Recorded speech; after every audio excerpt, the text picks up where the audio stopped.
Silk ரொம்ப நல்ல human being. ரொம்ப கஷ்டத்தை அனுபவித்து வந்திருக்கிறதுனால அவங்க நடித்த கேரக்டருக்கும் அவங்களுக்கும் சம்மந்தமே இல்லை. She was very very nice lady to work with. அதை விட பழகிறதுக்கு ரொம்ப நல்லா பழகுவாங்க. பேசுகிற டோன் ஆகட்டும், என்ன புதுசாக பண்ணணுங்கிறது இருக்குது. அதை நாங்கள் விடுதலை பாட்டிலே பார்க்கலாம். எக்ஸ்ட்ரானரியாக பண்ணியிருப்பார். ஸோ அவரை பற்றியெல்லாம் பேசுகிற அளவுக்கெல்லாம் நமக்கு எனக்கெல்லாம் தகுதியே கிடையாது. ஆக்சுவலாக அவரோட எந்த பாட்டு பாடினாலும் எந்த மொழி பாடினாலும் அவர் அந்த அவ்வளோ பர்ஃபெக்ஷனாக இருக்குங்கிறது. Complete singer. ஸோ டெஃபினட்டாக எஸ்பிபி சார் இந்த லிஸ்ட்லேயே நீங்கள் சேர்க்கக்கூடாது. சுஹாசினி, லிசி இவங்க தான் அதை கொஞ்சம் கரெக்டாக பிளான் பண்ணி ஒரு வருஷத்துக்கு முன்னாடியே பிளான் பண்ணி இத்தனாம் தேதின்னு சொல்லி எல்லாருக்கும் கொஞ்சம் ஃப்ரீயாக இருக்கீங்களான்னு கேட்டு ஃப்ரீயாக இருங்கன்னு சொல்லி பண்ணுறாங்க. சார், உங்கள் கேரியரில் பயணங்கள் முடிவதில்லை, சரணாலயம், முன்னே நான் சந்தித்தேன், உதயகீதம், இதே கோயில், இந்த 5 படத்துல தான் நீங்க மைக் வச்சு பாடிருக்கீங்க. ஆனா ஒரு மைக் மோகன்ற ஒரு அடையாளம் ஏற்பட்ட போது, அந்த அடையாளம் வந்த போது உண்டான மகிழ்ச்சியும் தொடர்ந்து அந்த நேம் இருக்குன்றது என்னைக்காவது வருத்தப்பட்டிருக்கீங்களா? இல்லை, அது என்னன்னா அதுக்கு வந்த அந்த ஒரு பேர் வர்றதுக்கு காரணம் என்னோட படங்களில் பாடல்கள் இருந்துச்சுங்கிறது தான். நல்ல பாடல்கள் அந்தந்த காலத்தில் கட்டாயம் மாதிரி டைரக்டர்கள், மியூசிக் டைரக்டர்கள் எல்லாம் சேர்ந்து கொடுத்துருக்கிறாங்க. அற்புதமாக அந்த பயணங்கள் முடிவதில்லைங்கிற படம் சிங்கராக நடிக்கும்போது பாலசுப்ரமணியம் எஸ்பிபி சார் அவர்கள் நான் பாடினதா மோகன் பாடினதா இது என்ற அளவுக்கு கேட்டது. அதுதான் என்னோட மிகப்பெரிய அவார்டாக நான் நினைக்கிறேன். அந்த கேள்வி கேட்கும்போது மக்களும் அது ஆமாம் அப்படின்னு இருந்துச்சு. அது பாடகனாகவும் ஒரு கேன்சர் பேஷண்ட்டாகவும் ஒரு லவர் பாயாகவும் ஒரு ட்ராஜடியாக முடிக்கிற அந்த கதையில் எனக்கு ஒரு இமேஜ் வந்துச்சு. பட் என்னன்னா இந்த ஒரு இமேஜ் பொதுவாக என்னோட படங்களில் பாடல்கள் வெற்றி அடைஞ்சிருக்குங்கிறது உண்மையான விஷயம். அந்த பாடல்கள் ஜனங்கள் மத்தியில் நிற்கிறதுக்கு காரணம் அந்த கதையும் கதை அம்சம் தான் நான் நினைக்கிறேன். அதனால மைக் மோகனுங்கிறது அவங்க தான் அகைன் மீடியா கொடுத்துருக்கிறது. அது ஓகே, அது சந்தோஷம், அவ்வளோதான். அதில் என்ன இருக்கு சார்? சில்க் ஸ்மிதா ஒரு அப்பார்ட் ஃப்ரம் கிளாமர் ஒரு கைண்ட் ஹார்ட்டட் பர்சன் சொல்லுவாங்க. உங்க 2 பேர் கூட அந்த நட்பு. சில்க் ரொம்ப நல்ல ஹியூமன் பீயிங். ரொம்ப கஷ்டத்தை அனுபவித்து வந்திருக்கிறதுனால இண்டஸ்ட்ரிக்கு வரும்போதே அவங்க ரொம்ப பெயின் ஆகிற தான் வந்திருப்பாங்க. ரொம்ப ஒரு டிசப்பாயிண்டட் பாவம், ரொம்ப கஷ்டப்பட்டு வந்ததுனால அவங்களுக்கு அந்த பெயின் தெரியும். எக்ஸ்ட்ரானரி ஹியூமன் பீயிங் அந்த பொண்ணு. அவங்க நடித்த கேரக்டருக்கும் அவங்களுக்கும் சம்மந்தமே இல்லை.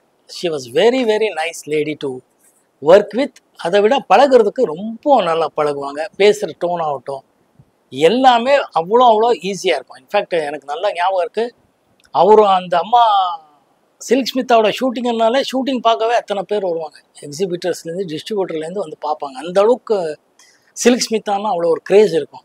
But she was always a very very very ரொம்ப நார்மல் ஹியூமன் பீயிங்காக தான் பழகிட்டு இருந்தாங்க. செட்டுக்கு வருவாங்க. அந்த ஒரு விஷயத்தில் we lost a great soul. எங்களுக்கெல்லாம் அந்த சோல் மிஸ் பண்ணதில் எனக்கும் கொஞ்சம் வருத்தமாக தான் இருக்குது. ஸோ சோக பாட்டுனாலே மோகன் சாரோட ரெஃபரன்ஸ் நிறைய இருக்குது. மோகனுக்கு பிடிச்ச சோக பாட்டுனா எதை ரிலேட் பண்ணுவீங்க?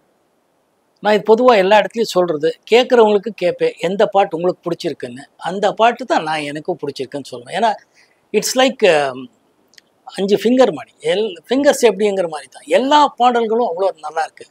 அது சுச்சுவேஷனுக்கு மக்கள்கிட்ட கனெக்ட் ஆகும்போது இந்த பாட்டு தான் பெஸ்ட்டு, அந்த பாட்டு தான் இல்லை. இன்னைக்கு தேதிக்கு நீங்கள் சொல்லணுன்னா ஒரு மெலோடி சாங் எதுன்னா நான் இன்றைக்கி சொல்கிறது மகளே என் மகளே தான் சாங் சொல்லுவேன். ஏன்னா இன்றைக்கி அது புதுசாக எல்லாருக்கும் ரீச் ஆகிருக்கு, மக்களோட ஆசீர்வாதம் கிடச்சிருக்கு. அதனால் அந்த பாட்டு இன்றைக்கின்னு சொல்லுவேன். பட் என்றைக்கும் எல்லா பாடல்களும் வெற்றி அடைகிறதுக்கு காரணம் அந்த கதை அம்சம் தான் சொல்லுவேன். இன்றைக்கி ஒரு மெலோடி சாங்கன்னா மகளே என் மகளேங்கிறது தான் சொல்லுவேன். சார், உங்களுக்கு எஸ்பிபி சார் பல ஹிட்ஸ் கொடுத்துருக்காரு, பேரலி ஏஸ்தாஸும் ஹிட்ஸ் கொடுத்துருக்காரு. உங்களோட ஃபேவரட்னா எஸ்பிபியே ஏஸ்தாஸ் சார்? எல்லாரும் ஏன் மலேசியா வாசுதேவன் சாரும் ஹிட் கொடுத்துருக்குறாங்க. நிறைய சிங்கர்ஸ் ஹிட் சாங்ஸ் கொடுத்துருக்காங்க. அதனால தமிழ்நாட்டில் யாருக்குங்க எஸ்பிபி சார் பிடிக்காத மனிதர் யார் இருக்காங்க? அந்த மாதிரி ஒரு லெஜெண்டரி சிங்கர் இனிமேல் நான் பார்ப்பேங்கிறது எனக்கு நம்பிக்கை இல்லை. வருங்காலத்தை பற்றி சொல்கிறதுக்கு நான் ஒரு அஸ்ட்ராலஜர் கிடையாது. But full singer, any kind of song, எந்த மொழி ஆனாலும் எந்த மாதிரி சாங் ஆனாலும் எக்ஸ்ட்ரானரியாக பாடிட்டு இருந்த ஒரே சிங்கர் எஸ்பிபி சார். நான் இதுக்கு முன்னாடியே சொல்லியிருக்கேன். நம்ம காலேஜ் ஸ்கூலில் படிக்கும்போதே we use to love SPB sir. பெங்களூர்லேயே அவர் பாடினா கன்னடா பாடல்களாகட்டும் தமிழ் பாடல்களாகட்டும் வி யூஸ் டு ஹம் நம்ம காயகா பாடிக்கிட்டே அலையும். ஏன்னா அவர் தான் இந்த கமல் சார் படத்துல எல்லாம் சூப்பராக பாடியிருப்பார். பழைய கமல் சார் ஜெயசுதா படம் மறந்துட்டேன் படத்தோட பேர். அது வந்து தியேட்டருக்கு போய் பார்த்து வெளியில் அந்த தப்பாகவே பாடினாலும் ஜாலியாக சுற்றிட்டு அலையிற ஒரு பேர். ஏன்னா அவ்வளோ இன்ஸ்பயர் பண்ணியிருக்காரு, அவ்வளோ நம்மளோட ஐடென்டிஃபை பண்ணியிருக்காரு. நம்ம அப்படி போயிருக்கோம். அவரோட எந்த பாட்டு பாடினாலும் எந்த மொழி பாடினாலும் அவர் அந்த அவ்வளோ பர்ஃபெக்ஷனாக இருக்குங்கிறது. Complete singer. ஸோ டெஃபினட்டாக எஸ்பிபி சார் இந்த லிஸ்ட்லேயே நீங்கள் சேர்க்கக்கூடாது. அதர்வைஸ் எல்லா சிங்கர்ஸும் பிடிக்கும். எல்லாரும் ரொம்ப ரொம்ப நல்லா பாடியிருக்காங்க என்னோட பாடல்கள். இந்த 80s ரீயூனியனை இன்னைக்கும் மெயின்டைன் பண்றீங்க, அதோட அதுக்கு காரணம் நம்ம சக நடிகைகள் தான்.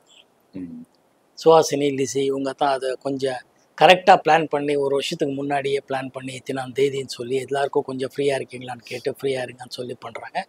அதுக்காக அவங்க மெனக்கட்டுறாங்க. அதுக்கு ரொம்ப ஹாப்பி. அவங்களுக்கு நன்றி சொல்லணும். ஸோ இளையராஜா சாருக்கும் உங்களுக்கு உண்டான நட்பு, பொதுவாக உங்களுக்கு நிறைய ஹிட்ஸ் கொடுத்துருக்காரு. ஸோ அந்த விஷயங்கள் இப்போ சொன்ன மாதிரி தான், எஸ்பிபி சார் சொன்ன மாதிரி தான் இளையராஜா சார் பற்றி என்ன சொல்கிறது. அவர் அன்னைக்கிளியிலேருந்து இது வரைக்கும் ஹிட் ஃபிலிம்ஸ் தான் கொடுத்துருக்காரு, ஹிட் சாங்ஸ் தான் கொடுத்துருக்கிறார். எல்லா வெற்றி படங்கள் பின்னாடி அவர் இருக்கிறாருங்கிறது உண்மைதான்.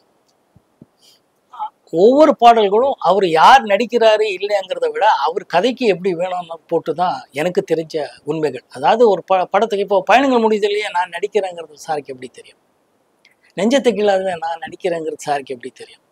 அவர் எக்ஸ்ட்ரானரியாக பாட்டு பண்ணி கொடுப்பார். அந்த பாட்டை வந்து ஸ்க்ரீன்லேயே எக்ஸ்ட்ரானரியாக கொண்டு வந்த ஆர் சுந்தரராஜன் அவர்களாகட்டும், மகேந்திரன் சார் ஆகட்டும், மணிவண்ணன், இந்த மாதிரி நிறைய லெஜெண்டரி டைரக்டர்ஸ் பண்ணதுனால அது ரீச் ஆயிருக்கு.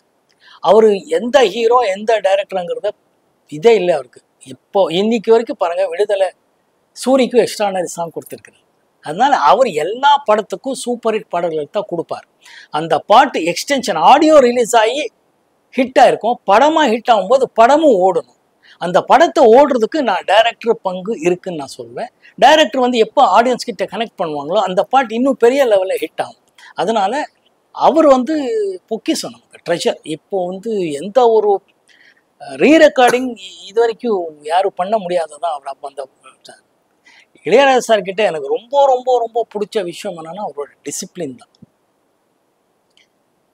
அவர் இசை அவர் எவ்வளோ பண்ணிகிட்ருக்கிறாருங்கிறது எல்லாருக்கும் தெரிஞ்ச விஷயம், சோஷியல் மீடியாவில் இருக்கிறவருக்கே தெரியும். பட் அவர் அந்த ஆனஸ்டாக காலை 7 மணிலேருந்து 1 மணி 2 to 9ங்கிறது எவ்ரிடே. பௌர்ணமிக்கு எப்படி திருவண்ணாமலைக்கு போயிட்டு வரணும் எப்படிங்கிறத கண்டினியூஸாக இயர்லி பண்ணுறதுக்கு ஒருத்தனால முடியவே முடியாது. He so dedicated either in discipline or life. 7 மணி ஆகுதுன்னா பிரசாத் ஸ்டுடியோவில் ஒரு வண்டி இருக்குங்கிறது தான் டெஃபினட். மழை வந்தாலும் சரி, வெயில் அடித்தாலும் சரி, அவர் வருவாருங்கிறது தெரியும். அவரை நம்பி அத்தனை டைரக்டர்ஸ், ப்ரொடியூசர்ஸ் போயிருப்பாங்க. அவர் யாரையும் என்றைக்குமே டிசப்பாயின்ட் பண்ணதே இல்லை. அவர் வரவே இல்லை இன்னைக்குன்னு இது வரைக்கும் கேட்டதில்லை. அவரோட அந்த டிசிப்ளின் லைஃப்பும் அவரோட இசையிலே அவர் இன்றைக்கும் அவருக்கு அந்த பசி இருக்குது. என்ன புதுசாக பண்ணணுங்கிறது இருக்குது. அதை நாங்கள் விடுதலை பாட்டிலே பார்க்கலாம். எக்ஸ்ட்ரானரியாக பண்ணியிருப்பார். ஸோ அவரை பற்றியெல்லாம் பேசுகிற அளவுக்கெல்லாம் நமக்கு எனக்கெல்லாம் தகுதியே கிடையாது ஆக்சுவலாக.